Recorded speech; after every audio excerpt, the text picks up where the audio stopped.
So ఇంకొక doubt ఏంటంటే coming to BTech. నిజంగా సినిమాల్లో చూపించినట్టు బీటెక్ లైఫ్ అలానే ఉంటుందా? బీటెక్ కంప్లీట్ చేసిన తర్వాత ఇంట్లో కూర్చోవడం, ఈగలు తోలుకోవడం ఇలానే ఉంటుందా లైఫ్ అంతే? కాలేజీలో చదివినంత రోజులు 4 సంవత్సరాలు ఎంజాయ్ చేశారండి. ఆ ఓకే. విషయంలో ప్రాబ్లమ్ ఏం లేదు. హ్మ్. కానీ 4 ఇయర్స్ తర్వాత ఒక మంచి కాలేజీలో డిగ్రీ చదివిన స్టూడెంట్ కంటే ఘోరంగా ఉంటది అతని పరిస్థితి. ఎందుకంటే ఇంజినీరింగ్ అనేసరికి ఎక్కువ ఎవరు జాయిన్ అవుతారు?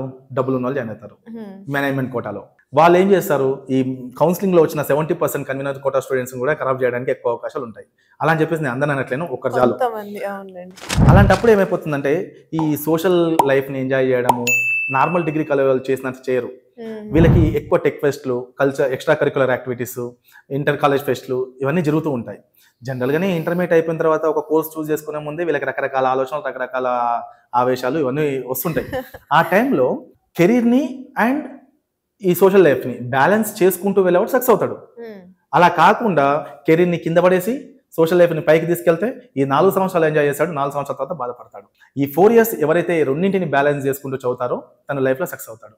ఓకే.